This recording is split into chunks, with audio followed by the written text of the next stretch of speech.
¿Qué tenemos que hacer hoy? No, eso es de la clase pasada. ¿Qué vimos en la clase anterior? Orientación a objeto. Orientación a objeto. ¿Y qué habíamos dicho que eran los objetos?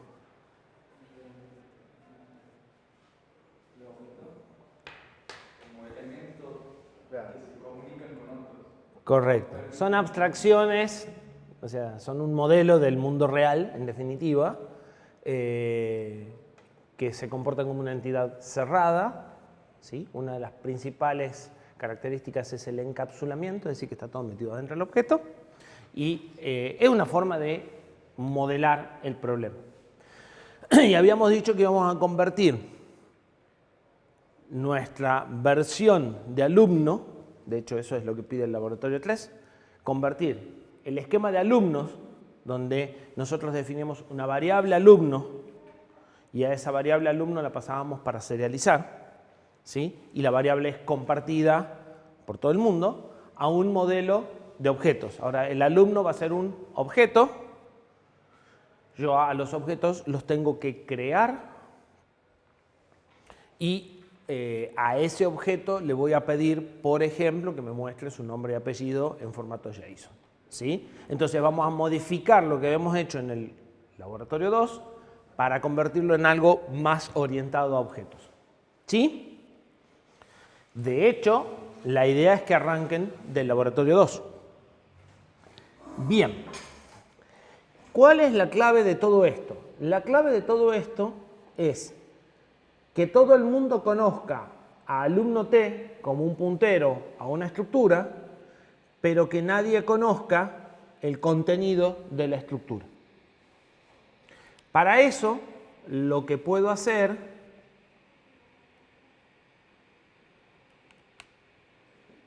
es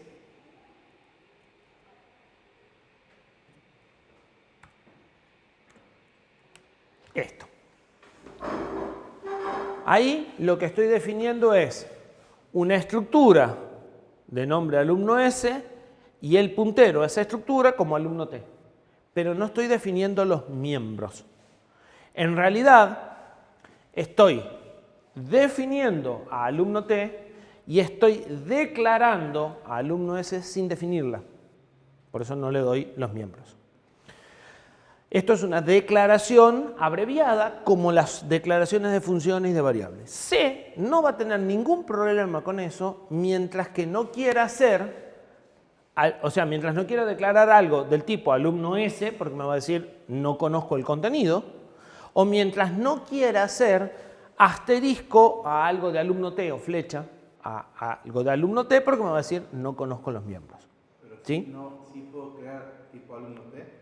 Sí puedo crear tipo alumno T porque tipo alumno T es un puntero. Sé cuánto ocupa alumno T, 4 bytes. Y puedo saber a dónde empieza, a la dirección de inicio. ¿Sí? Entonces yo puedo recibir una referencia y volver a pasar esa referencia, pero no me puedo meter adentro de la referencia. ¿Se entiende? Que es justamente lo que quiero. Pero en este caso, si yo hiciera puntero igual a puntero más 1, No, tampoco te va a dejar. Tendría que yo ponerle la cantidad de... Exactamente, no te va a dejar porque te va a decir no sé cuánto ocupa un alumno S. Y de hecho, la idea es, vos declarar una variable de tipo alumno T. Recibí lo que te doy y pasámelo cada vez que haga falta, pero no te metas con eso. Porque el responsable de gestionar qué hay ahí es el objeto alumno. Vos no te tenés que meter adentro del objeto alumno de ninguna forma. ¿Sí? Obviamente hay 10.000 travesuras que podés hacer, pero no debes. ¿Sí? Todo esto busca que sea lo más difícil posible meterte adentro del estado del alumno. Entonces,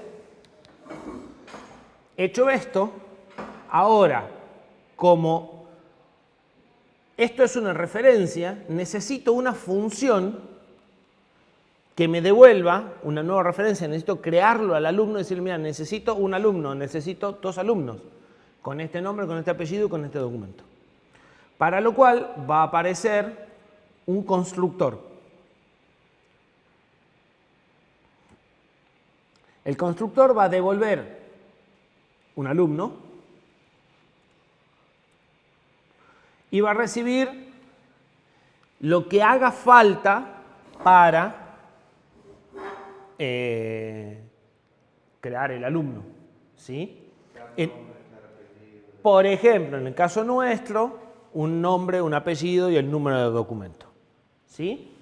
Entonces, acá será char asterisco nombre. Y no, espérate. O sea, haciendo esto y algo más. Entonces, el objeto no lo creo yo de antemano, sino lo crea el mismo programa. Lo creas en tiempo de ejecución, sí. Lo primero que hace tu programa es crear las representaciones de lo que va a interactuar. Como en definitiva lo venías haciendo, porque hoy también estabas creando el alumno como una constante o asignándole valores a una variable, ¿sí? Va a cambiar la forma de hacerlo, pero a la larga lo estabas haciendo igual. Si yo lo hago el código por algún motivo, necesito crear un objeto, lo puedo hacer, digamos. Sí. Sí. De hecho, si estuvieses en algo muy dinámico como un web server, normalmente se crea un objeto cada vez que se recibe un pedido de un cliente que representa el pedido del cliente. Sobre ese objeto se trabaja el pedido para generar respuesta, se envía la respuesta y después se lo destruye. Entonces vos tenés un objeto por cada pedido que recibís. Se crea, cuando el cliente te llega el pedido por las comunicaciones, se crea el objeto y cuando devolvés la respuesta se destruye. ¿Sí? Igual que crearías una variable o una entrada en un array, ¿no? O sea, en ese sentido no hay diferencia. La diferencia es cómo vas a manipularlo. Acá estaríamos, vamos a crear el objeto alumno, una clase alumno que yo pueda tener. Yo codifico la clase y creo un objeto de esa clase. Entonces, crear alumno es un método de la clase para crear un objeto en particular, para crear una instancia, ¿sí? Entonces, el código es la clase y la referencia que obtengo cada vez que llamo a uno o cada vez que le pido algo, o sea, este es el objeto. Y los atributos serían nombre, apellido. Los atributos serían lo que esté adentro de este struct, que son privados, que lo voy a pasar al C. Y el comportamiento sería Crear, serializar, cambiar nombre, cambiar documento, inscribir en asignatura, qué sé yo. O sea, el conjunto de funciones que yo defina en esta clase es el comportamiento. El conjunto de métodos, si vamos a nombre de objeto. A función. Sí. No, el objeto es el conjunto del struct que tiene el estado y de las funciones que te permiten interactuar. Siempre va a ser un struct lo que uses para guardar el estado de cada objeto. Pero el objeto es el conjunto de las dos cosas. ¿Sí? Es sus atributos más sus métodos para interactuar con él. Lo que pasa es que sus atributos son privados. Aún si tuviera un solo campo, por ejemplo, tengo que hacer el struct con un solo campo. Sí, porque el hacer el struct te permite que el día de mañana vos agregues campos porque tu objeto se hizo más complejo y nadie se entere. ¿Sí? Pensá que la clave de todo esto es que vos puedas modificarlo internamente al objeto y mientras el comportamiento nuevo sea compatible con el comportamiento anterior, es decir, le agregaste cosas, ¿sí? Lo seguís usando sin afectar a todos los que ya tenías. Claro, pues si yo le agrego el atributo, voy a tener que empezar a cambiar los parámetros de la función. No, no necesariamente. No necesariamente. Porque puede ser que los atributos que agregues son para soportar funcionalidad nueva, pero la funcionalidad que tenías sigue andando como estaba. ¿Se entiende? Pensá en un auto. Vos tenías un auto que solo podías arrancar, cargar combustible y ahora le querés agregar el piloto automático. ¿Le vas a tener que agregar cosas? Sí, pero arrancar sigue exactamente igual. Por ahí cambia arrancar, pero no cambia cómo se carga el combustible. ¿Se entiende? Entonces, si vos lo que haces es agregarle capacidades al objeto, no siempre tenés que modificar las funciones que existen para cambiar los parámetros que existen, pero sí es probable que tengas que agregar nuevos estados internos y tengas que modificar el struct. ¿Sí?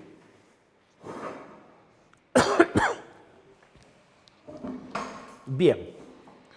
Yo, como lamentablemente sé no tiene algo que se llama espacios de nombres, es decir, cuando yo defino algo, una variable o una función, esa función tiene que ser única en todo el proyecto. Suelo utilizar como nomenclatura, en estos casos, la clase y el método. Entonces, en lugar de crear alumno, es alumno crear, alumno serializar, alumno inscribir, ¿sí? Y de esa forma, si tengo que crear 3 cosas o inscribir 3 cosas, es la clase y el nombre de la función a continuación, ¿sí? Ustedes son dueños de usar la nomenclatura que quieran. Bajo ese concepto, esto va a pasar a ser alumno serializar. Alumno serializar ya tenía la forma que necesitábamos, porque dijimos que todas las funciones o todos los métodos van a recibir como primer argumento a un puntero a la estructura. ¿Sí? Esto se entendería como a este alumno le pido que serialice sus datos acá. ¿Sí? Si yo tuviese que cambiar el nombre, por ejemplo, que no puedo cambiar el nombre, tendría alumno renombrar, alumno, coma, nombre, coma, apellido. O nombre solo, no sé, depende de que sea cambiar el nombre. ¿Se entiende? Bien.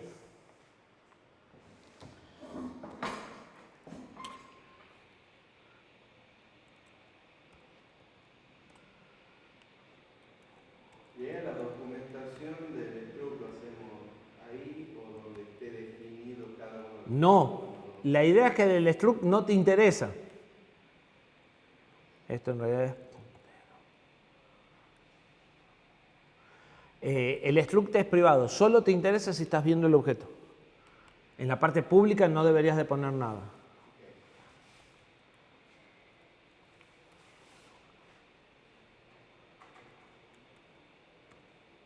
¿No?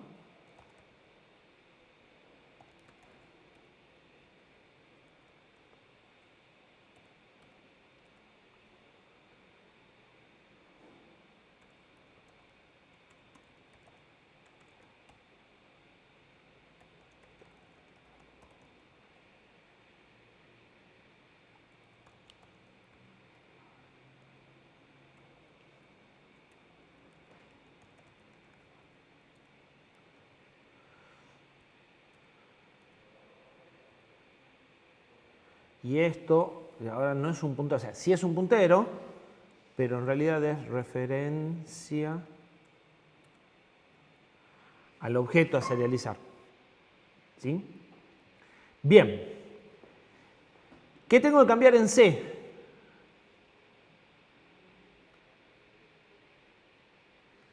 ¿Qué es lo primero que tendré que hacer? Correcto. A ver si no lo perdí. Sí, lo perdí.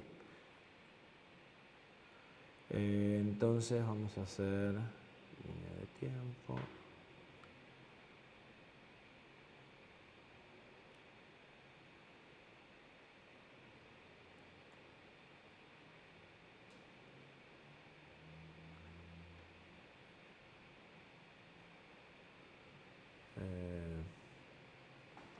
Es muy difícil. No está tan chiquitito.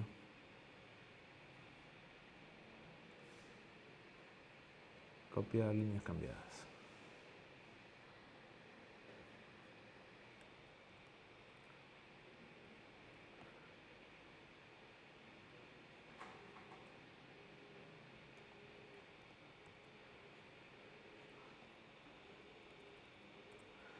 Acá ya va struct con el mismo nombre que le puse antes, si no, no se da cuenta que es el mismo, y nada más.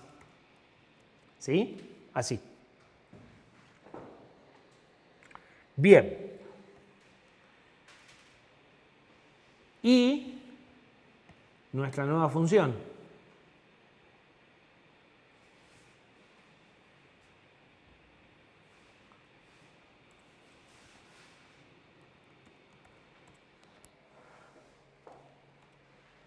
¿Y ahora cómo seguimos? El typedef es para el T, para no tener que usar Acá rompió, acá va así. Para no tener que hacer struct alumno S asterisco, directamente usaba alumno T. Y entonces alumno T es algo del tipo alumno. Chao. ¿Sí? Todo eso es como que yo hubiera puesto, en vez de estar estructurado, un int. Sería lo mismo. Claro, exactamente. Alumno T como si fuera un int.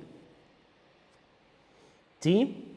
Y el struct, obviamente tiene que coincidir el nombre del struct que le hayas asignado con el que pusiste acá, porque tiene que ser el mismo struct.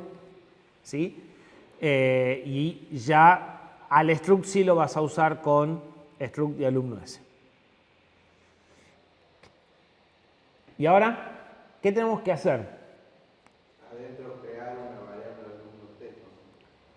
Crear una variable alumno T. Bueno, alumno T.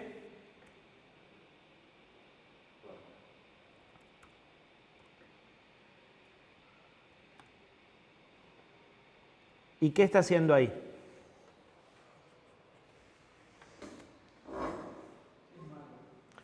¿Qué es malloc? Cuando hubieron punteros lo usaron. No, sí. Porque si no los punteros no sirven. Alumno T es la dirección de inicio de un bloque de memoria. ¿Tengo el bloque de memoria? No, no tengo el bloque de memoria porque no declaré nada del tipo alumno S. O sea, tengan presente que para guardar los datos de un alumno yo necesito 44 bytes. ¿Tengo 44 bytes? No, alumno T son 4 bytes. Es la dirección de inicio de este bloque de 44, pero no tengo ningún bloque de 44 definido. Entonces, ¿dónde voy a guardar los datos de ese alumno que acabo de crear? Necesito 44 bytes. ¿Sí? Hay dos formas de obtener 44 bytes. O declaro una variable de 44 bytes, entonces el compilador se encarga de asignarme espacio y dármela. O le pido, dame 44 bytes. ¿Sí? De acuerdo a cómo lo haga, va a ocupar una de las 3 áreas de memoria que utiliza el compilador. ¿Cuáles son las 3 áreas de memoria? Variables globales estáticas, pila y heap.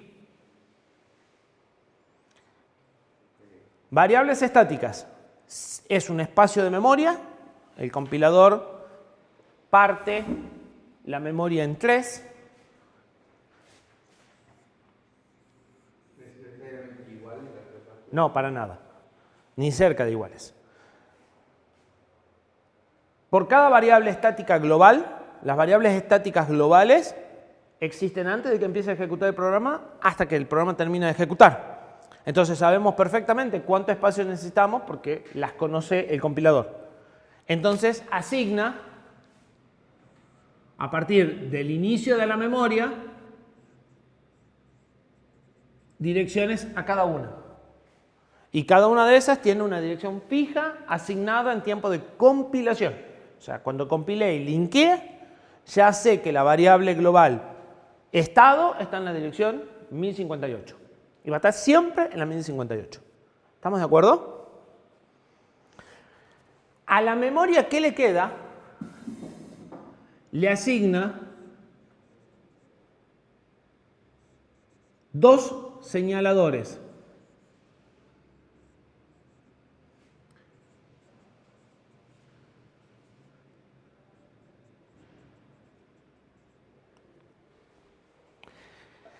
Cada vez que ustedes entran a una subrutina, hay que guardar información del estado de ciertos registros y de las direcciones de retorno para volver al punto en el que estaban.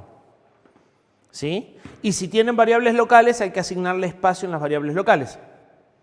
Entonces, cada vez que entran a una subrutina, él les asigna espacio y mueve este puntero. Como, exactamente. Como ustedes de una subrutina pueden entrar a otra, pero van a ir anidando en las subrutinas y desanidando, esta estructura de ir apilando y desapilando funciona perfectamente. Entonces, la próxima subrutina en la que ustedes entren va a ocupar otro espacio y ahora el puntero de pila va a venir acá. Y esto va a seguir avanzando.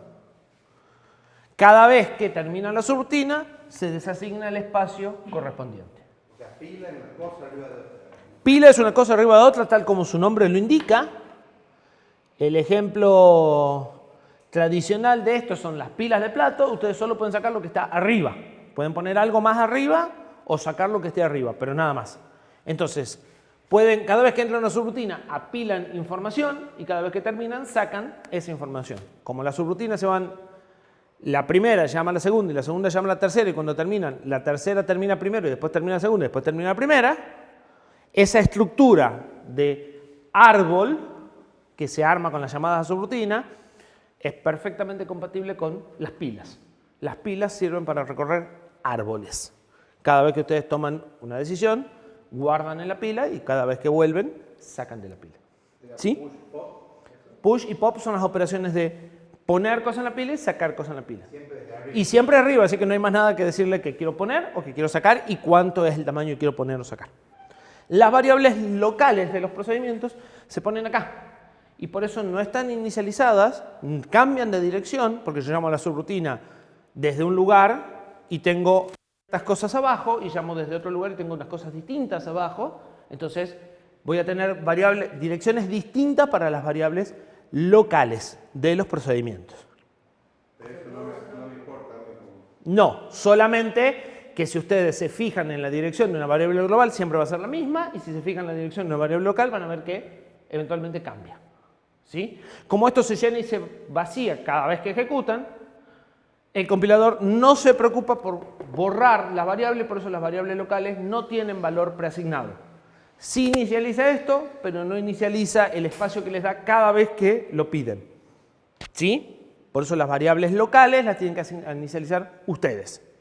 ¿Estamos de acuerdo? ¿Eso es el mapa de memoria o Eso es la organización de memoria del compilador que va a terminar impactando en el mapa de memoria, pero el mapa de memoria de tu programa, no del procesador. Obviamente, esto tiene que calzar en el pedazo de RAM de tu procesador, porque esto es todo memoria RAM. ¿Sí? Es memoria de variables, no memoria de programa. la última parte de la memoria RAM? Normalmente el puntero de pila se manda al final del bloque de memoria. El heap funciona distinto. El heap es también un puntero, pero es un puntero en el cual yo pido un bloque específico en un momento específico, se asigna ese bloque, el heap se mueve, en realidad es más complejo el movimiento del heap, y me dan ese bloque. Y si quiero en determinado momento le digo ya lo necesito el bloque y lo devuelvo. O sea, ¿reserva ese bloque o pone? Lo reserva, es mío, sabe que está ocupado. ¿Sí? Y lo sabe a partir de la dirección de inicio y el tamaño. O sea, yo le pido 44 bytes, él busca un lugar libre, lleva un control del heap, busca un lugar libre y me da 44 bytes y una dirección de inicio. Y él sabe que de esa dirección de inicio 44 están ocupados. Es un problema interno de él. ¿Sí? Es una excelente pregunta, no sé, habría que sentarse a investigar. En principio no. En principio no, porque no sabe qué es lo que vas a poner en esos 44 bytes. No sabe si es un struct, un array de bytes, o sea, es muy probable que no. Que si está desalineado después lo arregle él. Ahora, ¿cuál es el problema del heap? Yo puedo pedir en cualquier momento y desocupar en cualquier momento. Y puedo pedir en un orden y desocupar en un orden distinto y ir dejando fragmentos. Entonces, pedí 3 pedazos de 44 y devolví el del medio y después pido 28 y me da 28 de los 44, pero le queda un remanente de 12 y aparece algo que se llama fragmentación. ¿Sí? Si yo pido y destruyo, pido y destruyo, pido y destruyo, pido y destruyo y siempre de distinto tamaño, llega un momento que tengo un montón de memoria, todos requechos, nada me sirve. ahí aparece lo que se llaman los recolectores de basura, que buscan mover las cosas y recompactar todos los datos juntos y dejar todo el espacio libre junto. ¿Sí? Malloc es la función para pedir espacio del heap en C. ¿Sí? Y free la que lo devuelve. Ahora, si yo pido, o sea, si yo construyo todos los objetos al inicio, ¿sí? Como los sistemas que nosotros manejamos son dinámicos, o sea, no son dinámicos en el sentido de que cambian los componentes en tiempo de ejecución. O sea, yo tengo que crear los LED en tiempo de ejecución, pero mi placa siempre tiene 5 LED. Entonces, yo siempre voy a crear los mismos 5 LED en el mismo orden. Y en general no voy a necesitar destruirlos. A diferencia de lo que yo les decía, un sistema de web server que me crea un objeto por cada pedido que recibe, y entonces, bueno, ahí sí lo creo mientras está el pedido, cuando termino lo destruyo y estoy creando y destruyendo mientras ejecuto. Acá no, como yo estoy construyendo una representación de mi entorno y mi entorno no cambia en general, ¿sí? Es bastante sencillo en Embebidos crear todas las cosas al inicio y no destruirlas nunca. Con lo cual evitamos el problema de fragmentación. Porque, ¿qué hicimos? Creamos todo se fue creando acá consecutivo en el espacio que necesitaba y ahí se quedó, ya está. Y si me faltase la memoria, porque uno de los problemas es que este crece para acá y este crece para acá, para minimizar las posibilidades de que se encuentren. ¿Por qué? Porque cuando se encuentren se van a enterar ustedes porque hace pavada, básicamente. Porque como son las dos memorias dinámicas, no tiene forma de controlarlo. La pila esa de final no tiene límite para llamar. ¿Se puede llamar? En general no. Le podés fijar límites, o sea, depende de lo que estés haciendo. Cuando veamos sistema operativo de tiempo real, sí le vamos a decir, mira, quiero tanto de pila. Y el sistema operativo nos va a avisar si nos salimos de la pila. Pero cuando estamos en bare metal, o sea, así pelado, te vas a dar cuenta porque las variables cambian solas, las variables que estaban acá cambian solas, y no sabes por qué, o porque cuando querés volver de una subrutina vas a parar a cualquier lado. ¿Sí? Y eso es porque algo de lo que guardaste en la pila lo sobreescribiste desde el heap, básicamente. Y el heap no se mueve, es algo que yo haga Malloc. Sí. De hecho, en sistemas operativos, en sistemas embebidos pequeños, podría ser que no exista malloc y que no exista heap. Y en ese caso solo te queda global y pila. Todo lo que no es global es pila. ¿Sí? Bien. ¿Se entiende? ¿Se entiende el tema de fragmentación? Porque después vamos a volver sobre memoria dinámica en sistemas operativos. Profe, entonces ahora no le damos importancia cuando se genera la fragmentación, ¿cómo lo ordenamos? No, porque lo que vamos a hacer es evitar la fragmentación creando todo al inicio y no destruyendo nada. ¿Sí? Pero cuando trabajamos con objetos aparecen los temas de memoria dinámica, porque los objetos siempre se crean en tiempo de ejecución, y eso puede estar trayendo la parte indeseable de los recolectores de basura y la fragmentación, que normalmente los lenguajes orientados a objetos lo tienen resuelto. No es algo que ustedes se tengan que preocupar. Si ustedes programan en Java o en Python, no se tienen que preocupar por la fragmentación.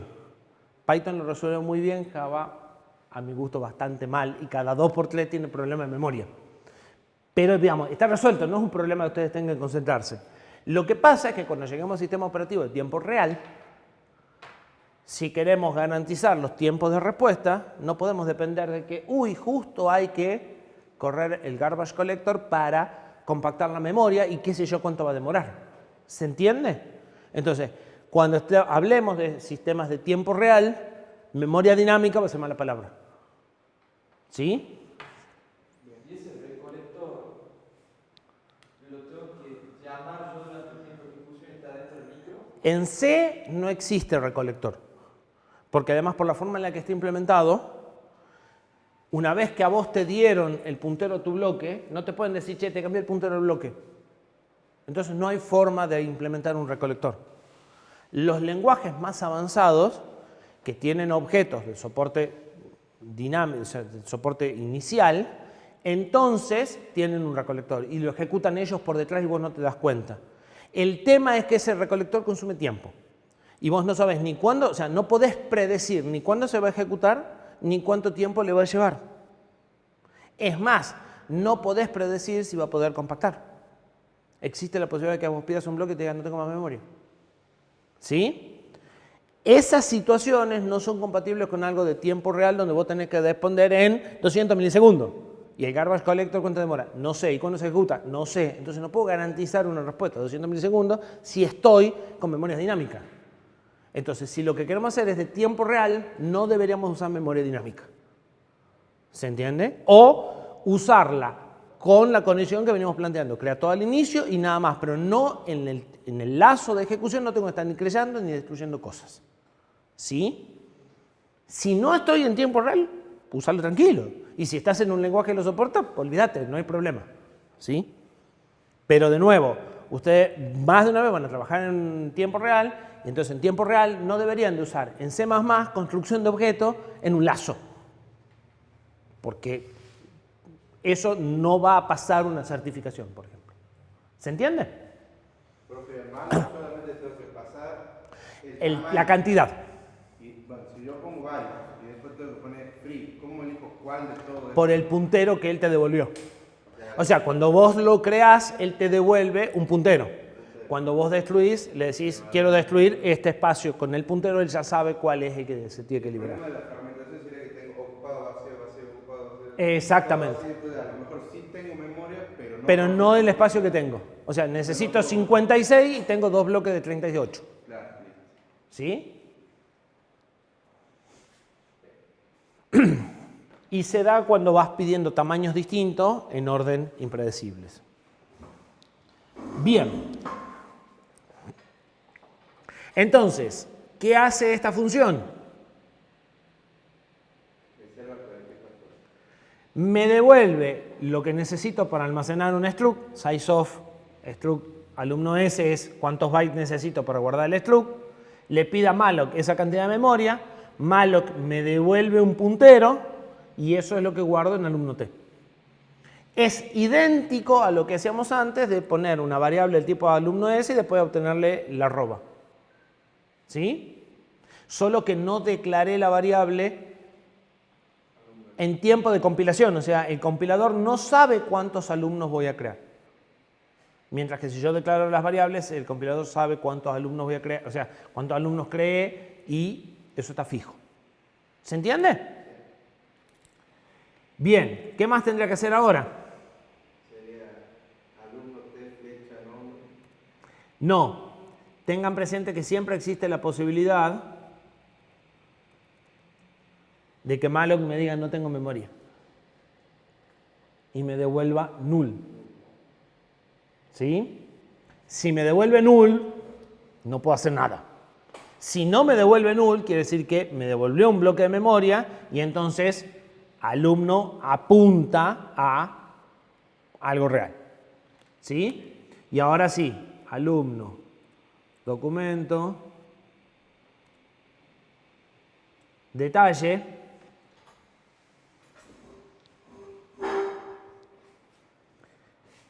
Esto es un dato simple, pero el nombre y apellido son cadenas.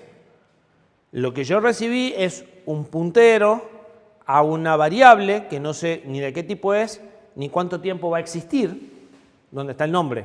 Y yo tengo que hacer una copia de cada uno de los caracteres en mi espacio de memoria que sé cuándo va a existir.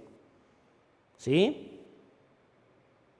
Si me quedo con el puntero y después me destruyen el nombre, no arreglé nada. Entonces, o hago un lazo o uso una función para copia. Que copia desde el nombre que recibo al nombre mío la cantidad de espacios. ¿Sí?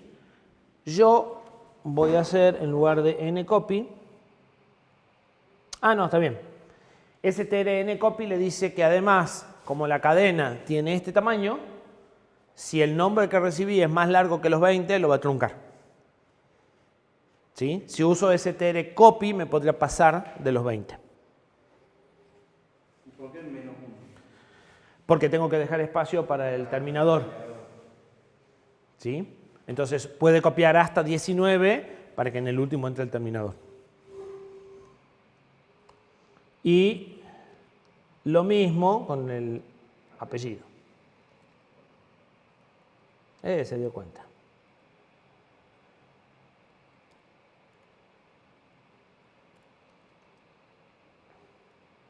¿Y qué falta? No.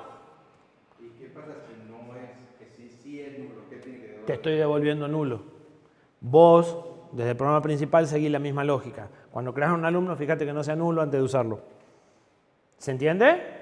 Okay. Entonces, si a mí me devolvieron nulo, yo te devuelvo nulo. Y si a mí me devolvieron algo distinto a nulo, yo te devuelvo una referencia. Para saber si se pudo crear el alumno o no, seguimos la misma lógica. Vos, fíjate que lo que yo te devuelva no sea nulo, porque si no, no pude crear el alumno. ¿Sí? Por la razón que sea. No, porque alumno ya es null. O sea, voy a devolver al alumno, sea null o no sea null. Fin. ¿Sí? Y alguno de ustedes me dirá, bueno, pero ¿y todo esto para qué si serializar no cambia? O sea, ¿qué ganamos? Que ahora la variable alumno no la pueda modificar. O sea, está ahí. Vamos a algo concreto que ganamos. Yo necesito que el apellido esté en mayúsculas.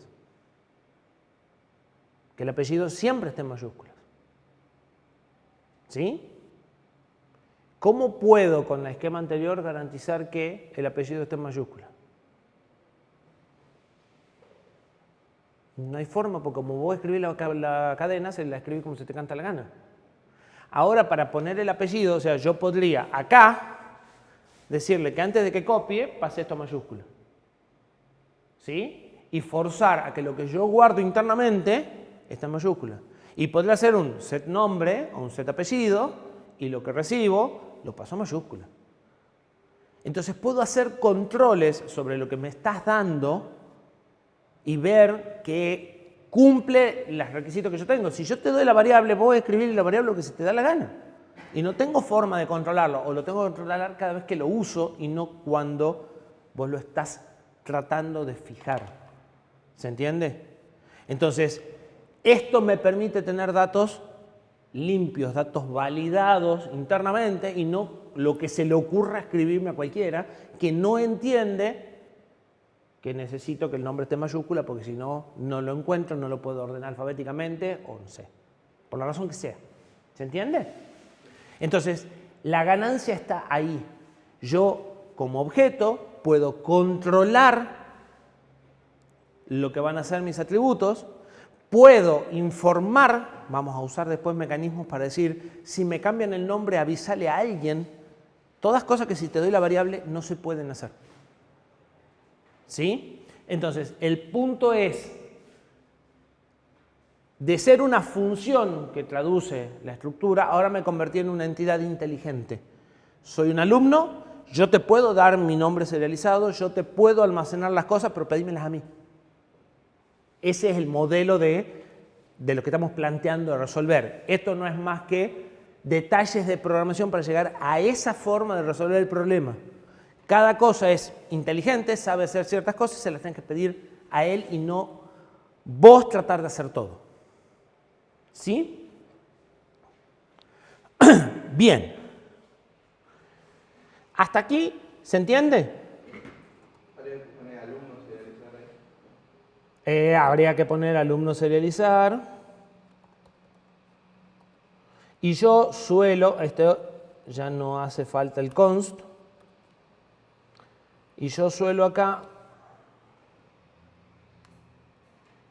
a toda esta variable, o sea, a la variable alumno, suelo utilizar la recomendación de Python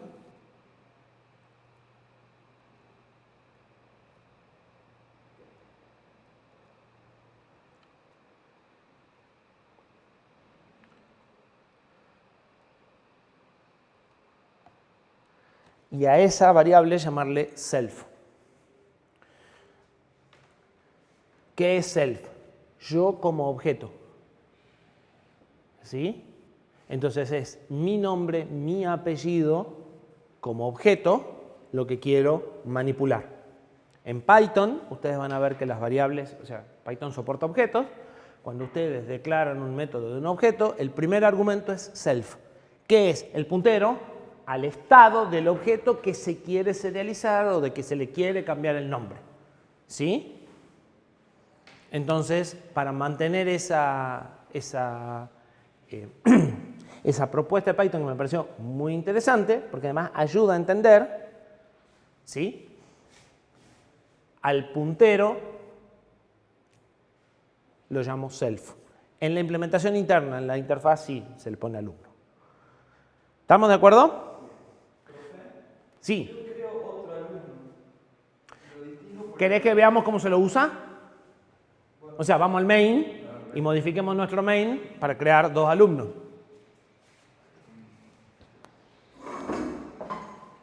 Pero estaríamos creando dos objetos alumnos. Correcto.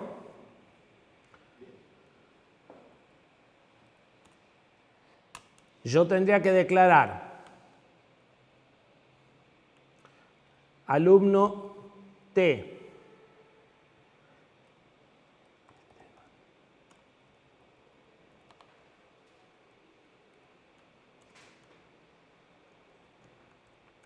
¿Sí? En lugar de esto. ¿Y eso se crearía allá abajo con el stack pointer? No, arriba, porque usé malloc. A ver, Esteban está acá y el struct está acá.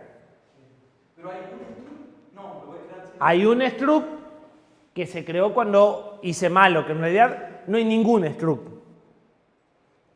¿Sí? Nunca uso la variable de tipo struct, solo para decirle el tamaño y solo para saber a qué apunta Esteban cuando pongo flecha internamente. ¿Y por qué va la pila? Porque así como está declarada alumno Esteban, es una variable local de main. Las variables locales se ponen acá. Ahora, como main llama a todas y nunca termina, nunca se destruye. O sea, main sería como esta roja que está siempre. Si no querés que suceda eso, esa declaración static la vuelve una variable global privada. Pero ya ahora deja de estar acá y pasa a estar acá. Cuando lleguemos a sistemas operativos de tiempo real, sí. Depende de lo que quieras hacer con esta, podés tener problemas. Entonces, que si yo llamara una... Porque en el sistema operativo de tiempo real el main no termina, pero se desasigna la pila. O sea, hay unos temas de pila. Sí. Pero si yo llamo una función y después pongo una variable y después cose la pila, ¿cómo sabe resolver qué son variables locales? Porque cada uno deja la pila como la encontró. O sea, la función mueve la pila, o sea, mueve la pila cuando empieza y deja la pila exactamente donde estaba cuando terminó. Entonces, si yo hago esto y acá declaro otra variable que necesita mover la pila, o sí, porque acá llamé alumno crear la dejó tal cual estaba. Esto se asignó antes de la llamada. O sea, ¿Hay otro puntero más para tener las variables? Además del stack que dijiste al final. no, se usa el de la pila. Lo que pasa es que esto se evalúa. Primero se crea la variable que vas a recibir, entonces se mueve la pila para darle lugar a Esteban. Después se llama alumno crear.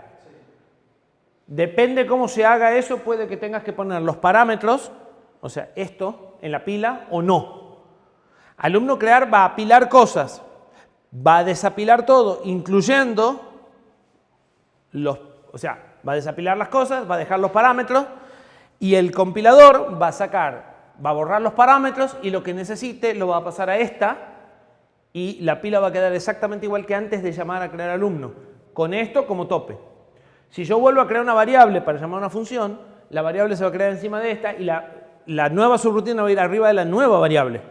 ¿Se entiende? Porque la variable se crea antes de llamar a la subrutina o después de que la subrutina dejó todo igual que antes. Lo que se guarda pueden hacer los registros, que estaba de lo que veíamos en la primera parte. Lo que se guarda en la pila, Se guardan registros, se guardan argumentos también y se guardan las variables locales de crear alumno. El puntero este Se tiene que volver exactamente al lugar en el que estaba antes de llamar a la función. correcto. Entonces tiene que guardar lo que había antes de llamar a la función, ¿no? No.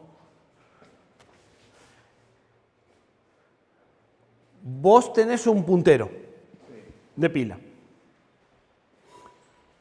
Vamos al ejemplo acá y vamos a ver qué estoy grabando.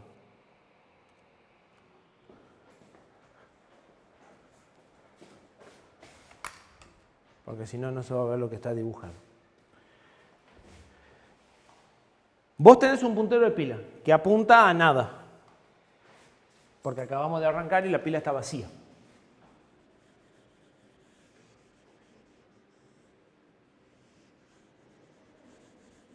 Entonces, tu pila está así.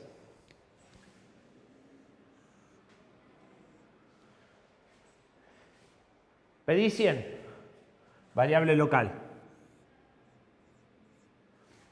Tu puntero de pila ahora está acá. Pedí resultado 4. Acá.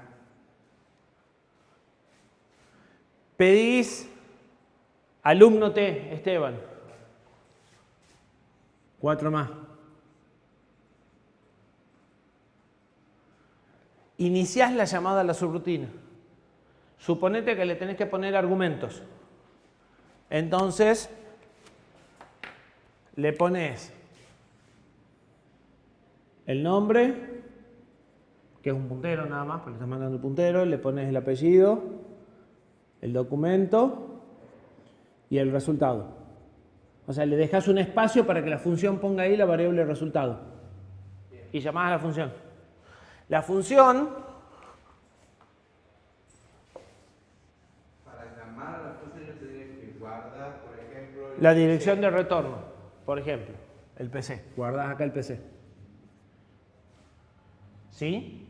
La función sigue apilando cosas acá. Necesita, volvemos rojo, necesita el self.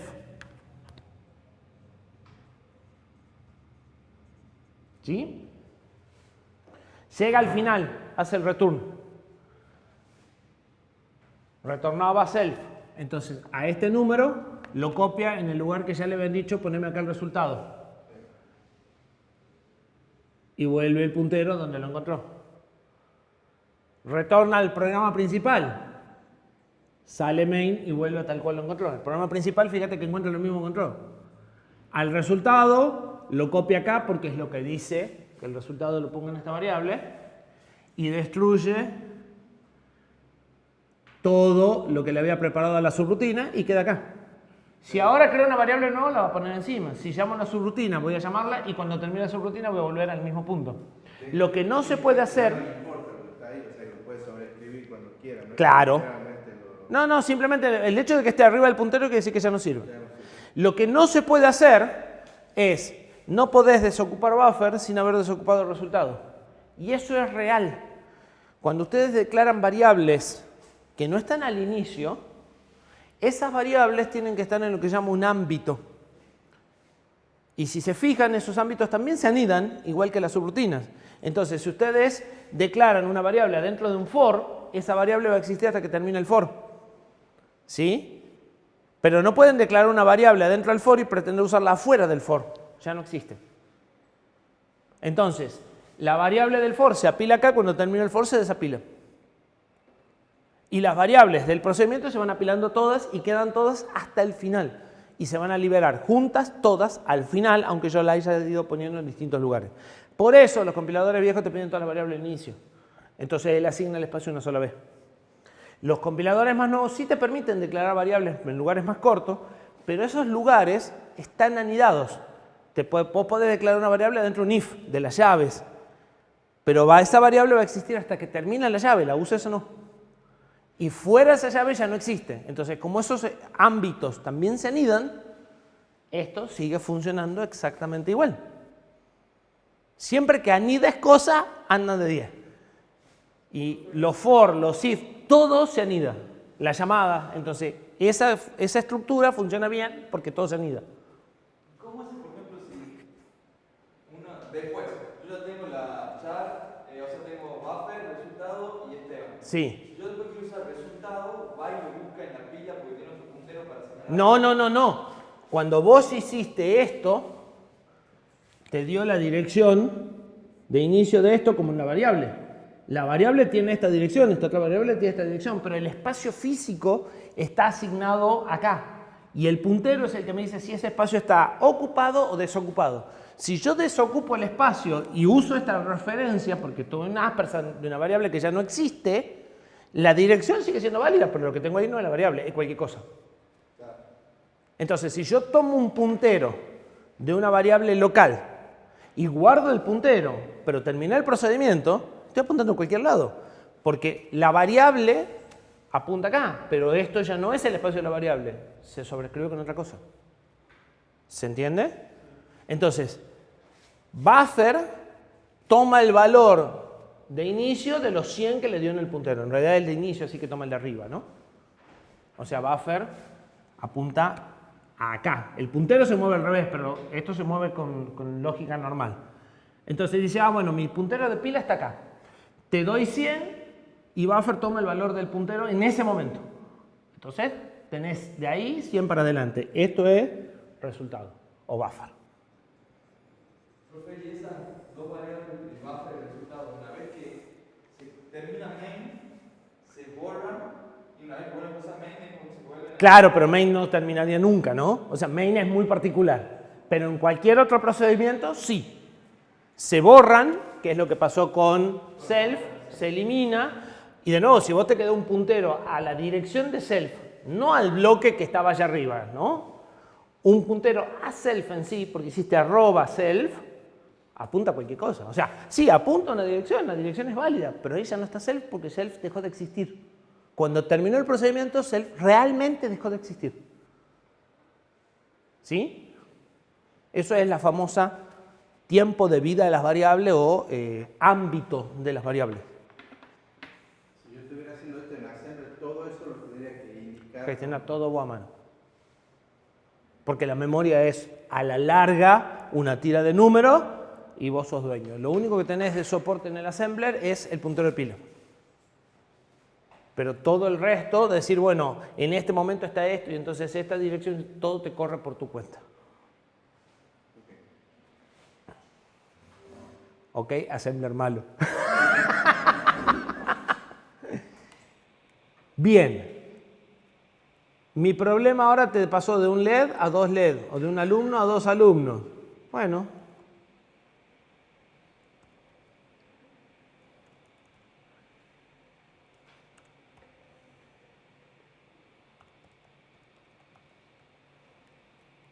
Ya que Luis es más joven. No son los números de documento, pero no importa. ¿Sí? Y ahora podrá ser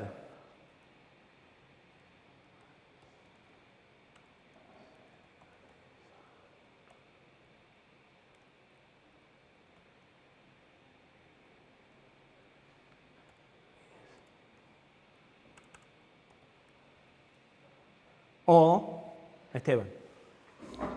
¿Sí? Fíjense que yo creo un nuevo alumno y trabajo con ese alumno sin que el otro se entere. Alumno crear, devolvía null si no podía y si podía te devuelve la dirección. La dirección del inicio del struct. Que a vos no te sirve para nada más que para cuando quieras serializar decirle qué conjunto de variables es la que querés utilizar para serializar. O sea, qué estado del objeto, porque el objeto en definitiva está definido por su estado, por el valor de sus variables, eso es lo que lo distingue a uno del otro, es el que querés usar para hacer la operación. Entonces, para cada operación, si yo quiero cambiar cualquier cosa, de verdad, tengo que crear una función. Claro, los famosos, incluso no solo si querés cambiar, Si quieres leer también. si querés leer también, los famosos getter y setters. Los getters son los métodos get que te permiten obtener información la que el objeto te quiera dar, en el estado en el que te quiera dar, y los setters son los que te permiten fijar estados internos, ¿sí? cambiándole las cosas. ¿Sí? Bien. Hacemos una pausa y tomamos un desafío de no usar memoria dinámica.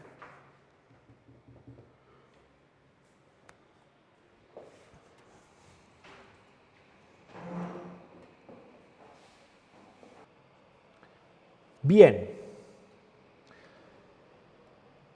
¿Qué sucede si estamos en un procesador que no soporta malloc o si no queremos utilizar memoria dinámica? O mejor aún, si queremos dejar la posibilidad al usuario de esta biblioteca que utilice memoria dinámica o memoria estática según él prefiera. ¿Cómo hacemos para que los alumnos estén en memoria estática? Me dice memoria estática, se refiere a que en la parte global. Acá.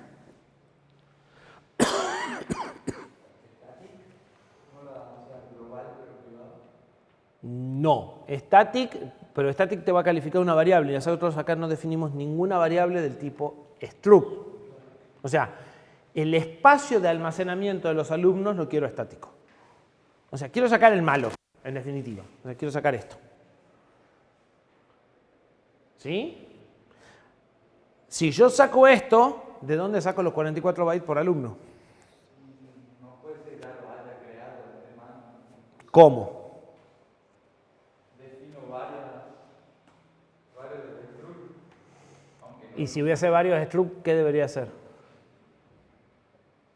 Otro struct. No. Si son varios del mismo tipo. ¿Estamos de acuerdo? Entonces, si hago un array de struct y cada vez que me piden crear, busco el primero que está desocupado y le doy, ¿cuál es la diferencia? Acá está limitado la cantidad de alumnos que puedo tener. Correcto. Si yo definí el array con 10 y quiero 11, voy a tener un problema.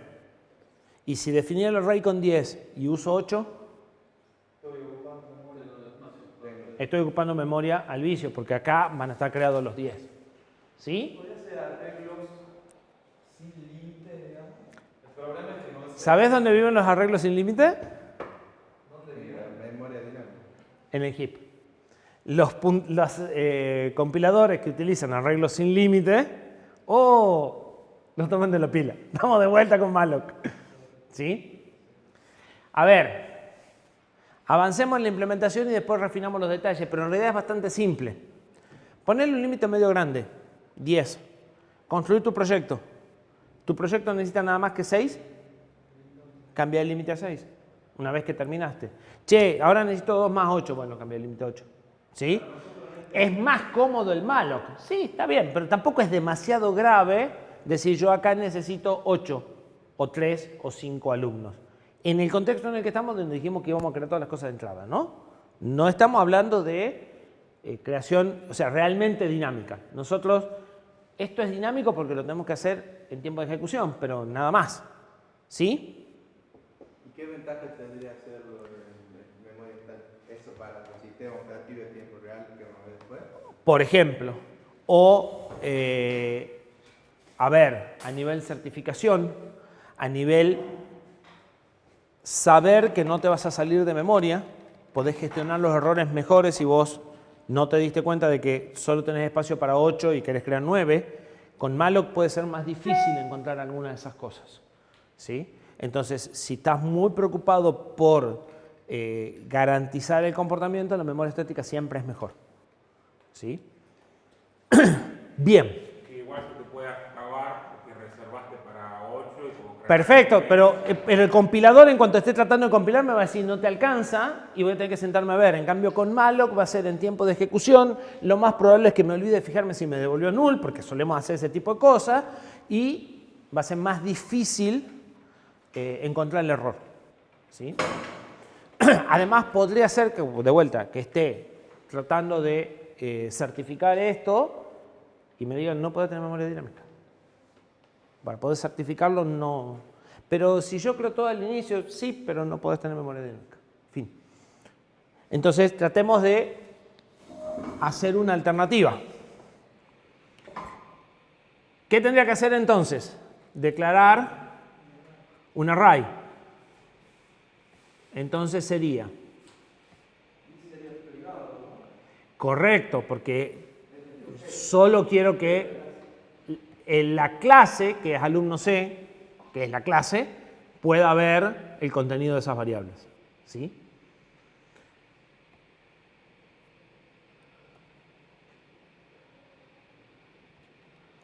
Como la quiero absolutamente privada, le voy a poner static para garantizar que nadie pueda meterse en la variable.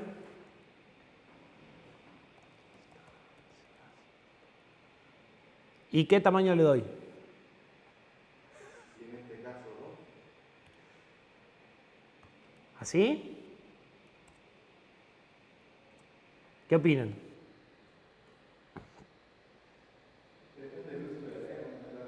Bueno, pero ustedes pondrían 2 acá. O uno, porque está el 0 y el 1. Perfecto. ¿Eso era el tamaño o era el...? Esa es la cantidad máxima de alumnos que voy a poder crear, porque es el tamaño del array. O sea, el array va a soportar 2 estructuras. No es el índice. Pues el índice sería 0 y 1. El índice serían 0 y 1. Hagamos una función privada que devuelve alumno T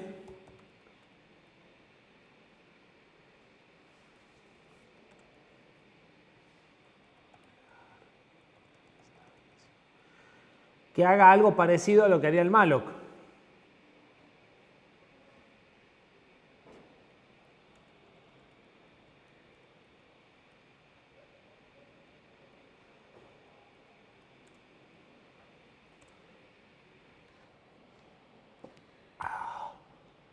Entonces, crear instancia funcionaría más o menos de la misma forma.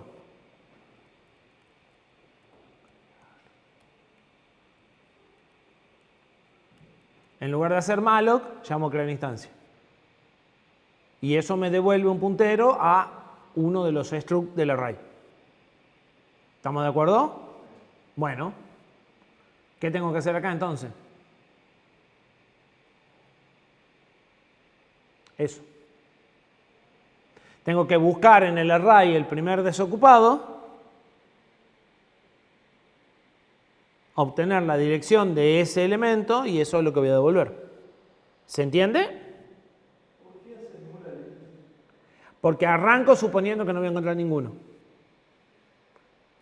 ¿Por qué? Si encuentro, le asigno el valor y hago break y entonces tengo el valor. Y si no, me quedé con el null. Si acá nunca encontré nada y se me acabó el for,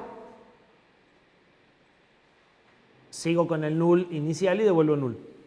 Entonces arranco dándole, o sea, es un patrón de programación que se usa muchas veces, arranco dándole el peor caso, si se cumplen las condiciones, le asigno un nuevo valor a la variable de resultado y después devuelvo lo que sea que le haya dado. ¿Se entiende? Para no tener que poner un else o alguna cosa rara. De esta forma, además, en cuanto encuentro el primero, ya no hago el segundo lazo, corto y listo. Ahora, ¿qué hago? Y de 0 a la cantidad de entradas. Ustedes probablemente hubieran hecho esto. Porque dijimos que eran 2. ¿Y cómo sé si la entrada está ocupada o no? Él decidió que el documento no puede ser 0. Perfecto, si está con cualquier otro valor, quiere decir que ya lo ocupé. Pero yo no sé si está en 0. Bien. ¿Por qué no sabes que está en 0? Pero es una variable global. Las globales sí se inicializan. De todas formas, si te querés quedar tranquilo, no está nada mal que hagas esto.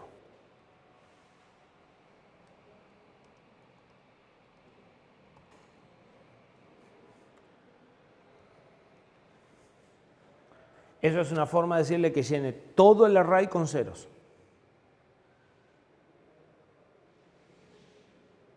Aunque la array es un struct que tiene ya. Todo con 0. Tiene 88 bytes, va a escribir 0 en los 88 bytes. ¿Sí? Entonces ahora seguro el documento vale 0. Seguro las cadenas están vacías porque tiene 0. Listo. Ahora podríamos decir, bueno, si el documento es 0, entonces quiere decir que no se ocupó. Pero en realidad nosotros no nos fijamos que no nos pasen un documento igual a 0 cuando lo creamos.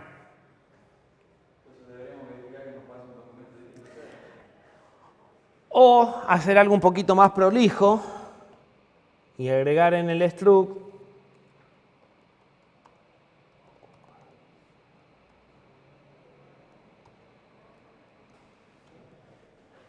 y fíjense que solo puede ser ocupado pero no puede ser libre. ¿Por qué? Que este campo tiene que ser ocupado y no libre. Ocupado con 0 quiere decir que no está ocupado y se inicializa con 0. Pero no es fácil inicializarlo con 1 o inicializarlo con true. Es más fácil inicializarlo con false. Porque dijimos que inicialice 0 a lo bruto. ¿Sí? Entonces, esta siempre va a ser de la forma, si está en 0, está libre. ¿Se entiende? Bien. Y entonces ahora lo que podríamos hacer, que es más prolijo, es venirnos acá y decir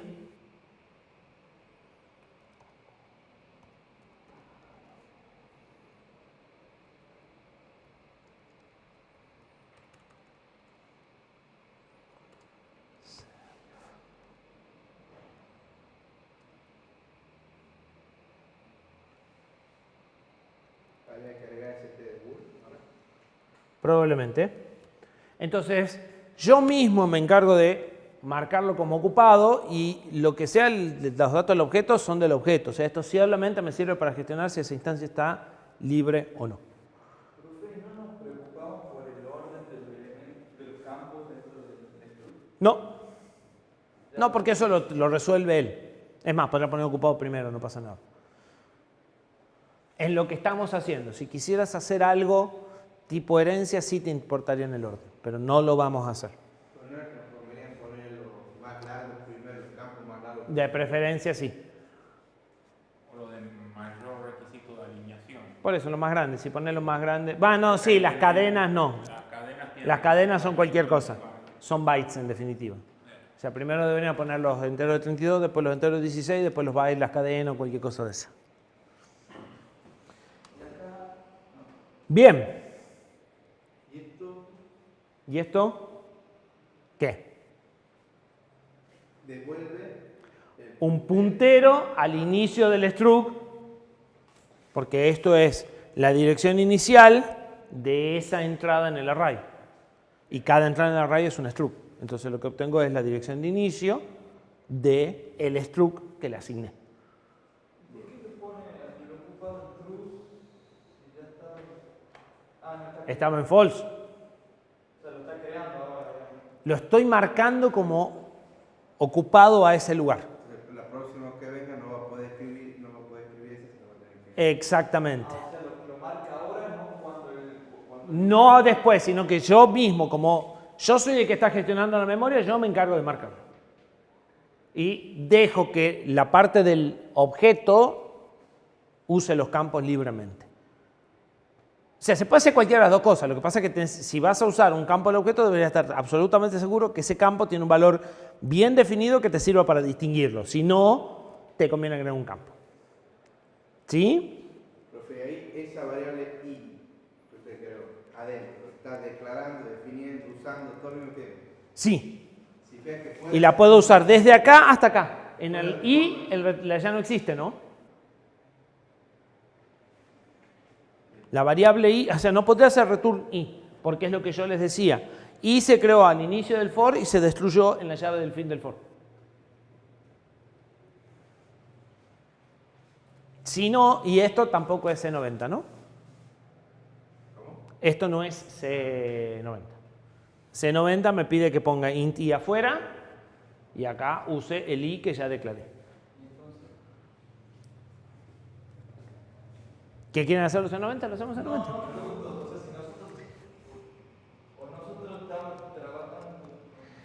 No estamos trabajando muy apegados a C90, así que... Pero si quieren que esto lo hagamos más prolijo, ahí es C90. Y ahora sí podría ser return i. Como para terminar de cerrar lo que estuvimos hablando de las pilas. Bien.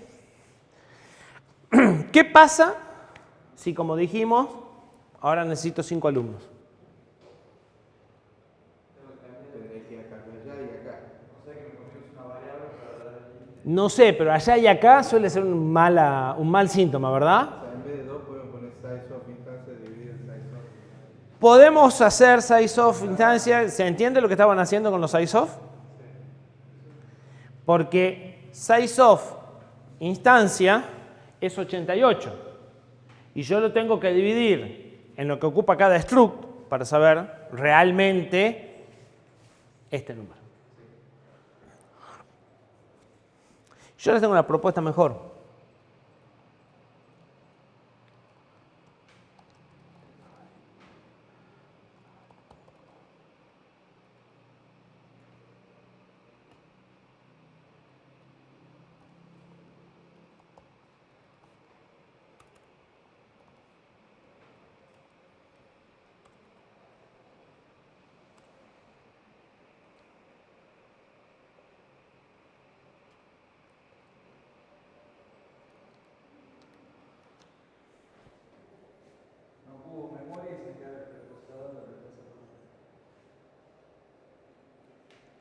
Y ahora vamos un punto más allá.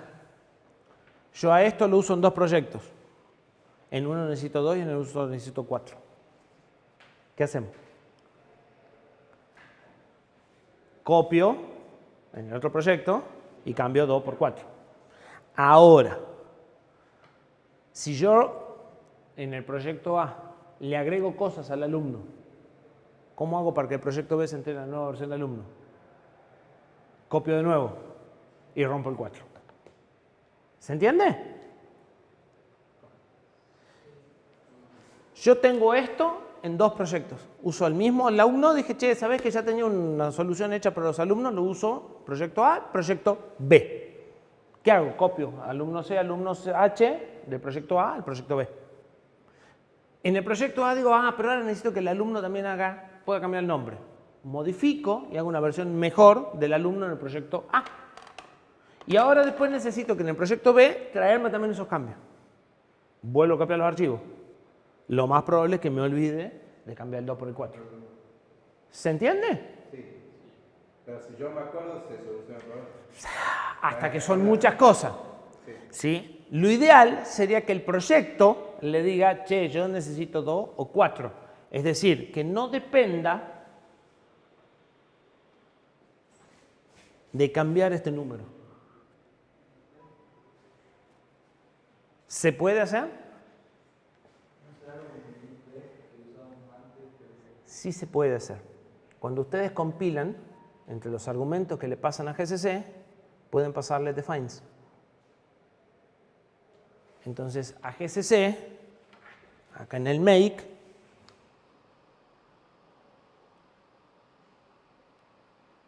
pueden decirle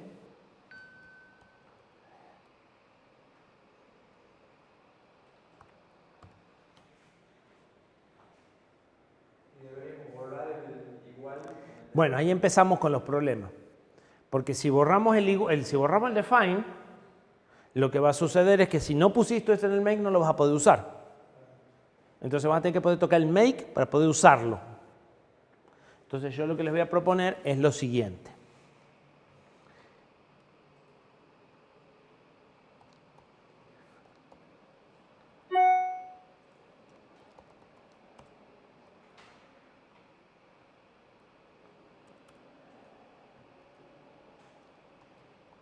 No sé por qué está en rojo.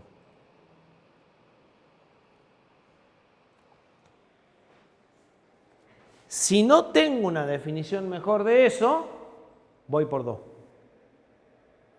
Pero si vos en el make me pasaste algo distinto, uso el que vos me pasaste. El make la pone El make ya está antes de que empecé a compilar el archivo, ya está el define hecho. ¿Sí? Si yo no pongo eso cuando estoy codificando, Te va a decir que está duplicado. Si vos dejás esto y pones el define en la línea comando, te va a decir que definiste 2 veces el mismo símbolo. En el make puso 4. Correcto. Aunque ponga 2, te va a decir que está redefinido. No podés hacer 2 veces el define, aunque sea con el mismo valor. ¿Pero qué hace el make? Compila y... El make hace como si hubieras hecho un define instancias 4 antes de empezar a compilar. Él ya sabe que eso vale 4 antes de encontrarlo en el código fuente. Pero para eso no tenía que haber hecho yo make all.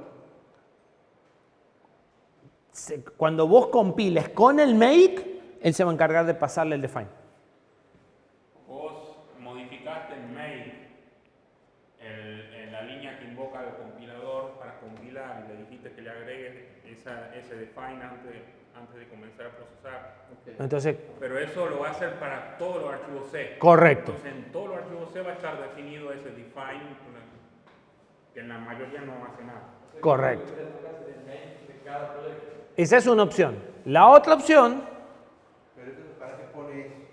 Si ya en el make puso 4. para que si vos no sabés tocar el make, lo puedas usar con 2 por lo menos. Pero si lo querés cambiar, lo podés cambiar sin editar el archivo, lo podés cambiar en el proyecto. Entonces vos podés dar un valor base y dejas que el proyecto lo personalice. Pero en este caso, si yo pongo make, ¿lo va a considerar 4 o 2? 4. 4, independientemente de que le ponga ahí. Exactamente. Pero si yo voy y saco lo que está en el make, en lugar de darme error porque el símbolo no está definido, va a tomar 2. O sea, esto es darle un valor por defecto. Si no me diste un mejor valor, tomo algo. ¿Para qué? Para que no me dé error cuando lo uso por primera vez. ¿Sí? La otra opción es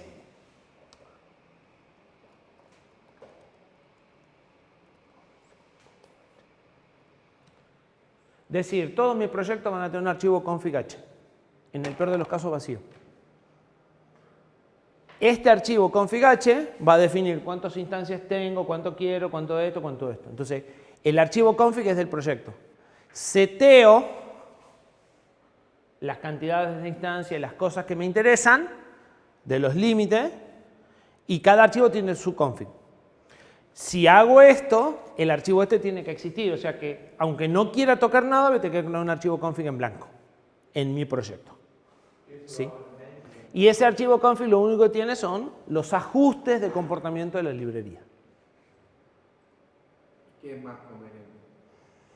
¿O depende? Depende de cómo esté compilando, o sea, depende cuánto manejes del makefile o sea, si ustedes tienen control total sobre el makefile pueden usar los define, si no es más fácil el archivo de config. O sea, si ustedes están usando una herramienta de tercero y meterle mano al make para mandarle argumentos es medio complicado, siempre se puede, pero puede ser medio engorroso. Esto es más sencillo, porque lo único que tienen que hacer es crear el archivo en blanco y si les hace falta poner algo y ya está. O sea, por lejos, la más fácil de usar es esta. ¿Sí? Y no tocan el make. Y no tocan el make. Entonces, si quieren cambiar el valor, o sea, de todas formas necesitan esto, ¿no? Para que en el config, si quieren, ponen una cantidad mayor y si no, dejan el valor por defecto. Lo único que podemos hacer en main es que cree el archivo config si no existe. Sí, pero no es recomendable. Es preferible que lo crees vos porque es código fuente. El make no debería crearte código fuente solo. Se le decía, es como una verificación de che, te volvió a decir config. Es que cuando quieras compilar eso te va a decir no existe el archivo config. O sea, de movida, el preprocesador te va a decir no puedo incluir el archivo config porque no existe. Lo único que tenés que saber es que lo que tenés que hacer en ese caso es crear un archivo config en blanco y con eso ya está. Y después, si querés ponerle cosas, fantástico. Y hay que incluir el ST de boot también. Eso sí, por lo que puse abajo, si quiero que compile. Seguramente hay unas cuantas correcciones que hacer.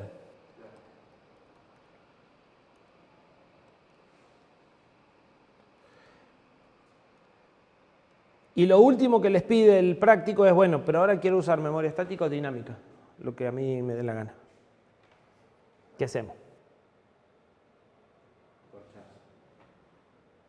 A ver, fíjense, si quiero usar memoria dinámica, tengo que usar esta línea. Y si quiero usar estática, tengo que usar esta línea. Bandera, porque las banderas son variables. Variables se analizan en tiempo de ejecución. Yo acá estamos hablando de tiempo de compilación. Yo quiero que compile esta línea o compile esta línea. ¿Se entiende? O sea, quiero comentarla y descomentarla. Porque una vez, o sea, el proyecto se construye con memoria dinámica o se construye con memoria estática. No puedo cambiar en tiempo de ejecución a eso.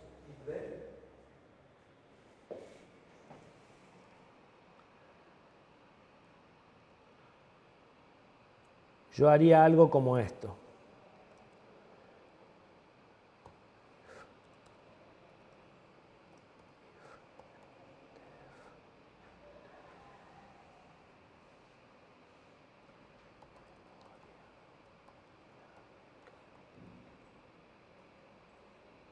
O si quieren más claro.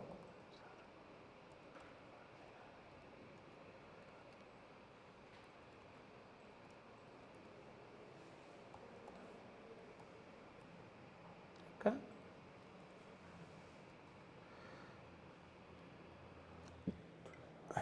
Si voy a usar memoria dinámica, esto no hace falta. Si no voy a usar memoria dinámica, necesito este campo. ¿Estamos de acuerdo? Entonces,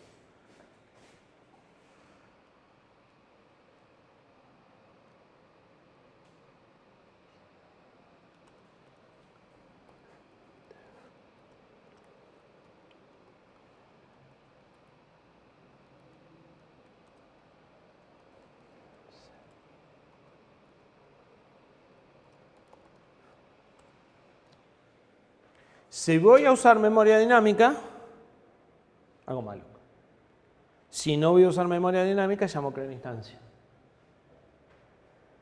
No hay ningún problema en compilar, crear instancia y después no usarlo.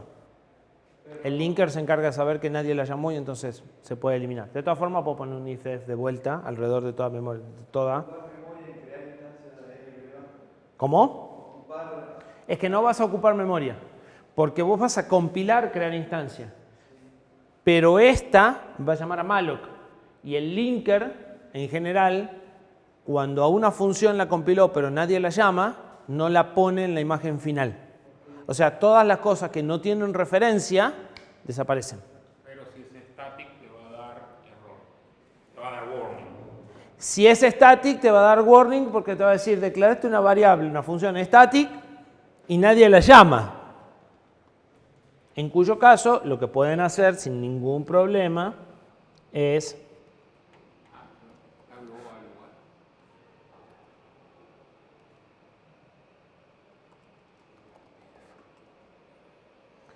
y si quieren estar tranquilísimos, para que no haya lugar a duda. Si están con memoria dinámica no necesitan ni el array, ni la función, ni la llamada, ni el campo. Y entonces, ahora en el config ponen usar memoria dinámica, y usa malloc y memoria dinámica, sacan eso y usa estática. Y crear instancias tiene que ser estática, porque si no hago otra cosa y esto también crea instancia y me va a decir cada dos veces. Correcto, porque además habíamos dicho que todo lo privado iba a ser estática, así que sí, tiene que ser estática. Es más, esta debería estar documentada acá arriba, junto con las privadas.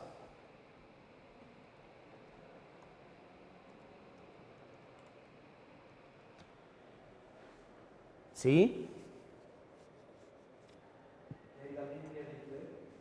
No, porque va a ser una declaración que después no implementas, no pasa nada. Porque acá habría que Creo. usar memoria dinámica igual a 0 o igual a 1. No, en realidad con define usar memoria dinámica ya está. Eso es. O sea, si hacemos el archivo de config,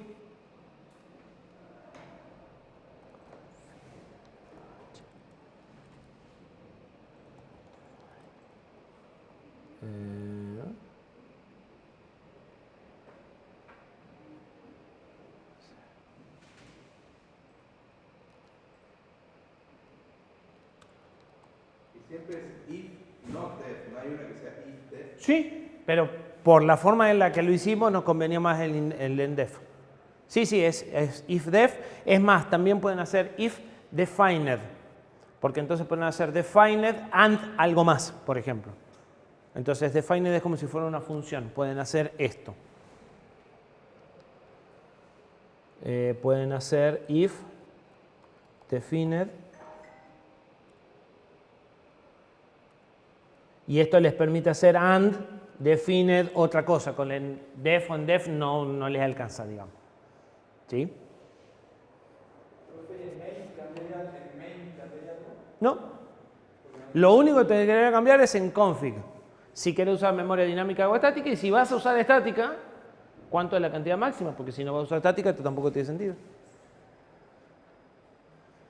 ¿Sí? En config también le debes poner alumnos max instancia. Si querés, porque como ese tiene un valor por defecto. Pero lo pusimos en el main. No, porque lo pusiste acá. Ahí está el valor por defecto. Del make, olvídate. El make es un reemplazo al config. Para sobreescribir esto o esto sin tocar el código. Porque la idea es que vos a eso te lo puedas llevar sin tocar absolutamente nada. ¿Para qué? Para que cuando hagas modificaciones, puedas traer las modificaciones. Pero después de traer las modificaciones tienes que cambiar estas dos pavadas, cosa que en algún momento te vas a olvidar. O sea, cuando hablamos de reusar código, el código lo tenés que reusar sin tocar ni un punto y coma. Si vos tenés que tocar algo, ya no estás reusando, estás copiando y pegando, con todos los problemas que tiene copiar y pegar. ¿Se entiende? El config.h. Sí. ¿Tiene todos los define? No, porque si vos no le diste la instancia, no le importa. Mi pregunta es, si en config.h, supongamos que yo tengo varios puntos cero donde yo use varios Sí. define, ¿eso irían todos en config? Exacto, porque esa es la configuración de todas las bibliotecas para tu proyecto en particular. O sea, a esta biblioteca la quiero usar de esta forma, a esta biblioteca la quiero usar de esta forma. Entonces centralizás en un archivo de configuración todo el funcionamiento de tus bibliotecas. Y el preprocesador va a copiar todas los define en cada punto C y eso es irrelevante, aunque no lo use dentro de Exactamente, sí. Es lo mismo que haría, como decíamos, con el compilador. Hay uno que lo usa y las otras no lo usan. No pasa nada. No pasa nada en tanto y cuanto no tengas dos define con el mismo nombre. Por eso es que le puse alumnos max instance y ese tipo de cosas. Y por eso es lo que yo les dije de los espacios de nombre. O sea, que tengamos claro que esta es de alumno y no de LED o de GPIO. ¿Sí? Entonces vamos a tener que tomar ciertas precauciones con los nombres para que sean únicos, que es el único problema. Pero el de usar memoria dinámica no lo puse porque es muy probable que o en todos uso memoria dinámica o en todos uso memoria estática. Entonces podría ser compartido entre todas las bibliotecas. Y podría que afecte a más de un C. ¿Se entiende?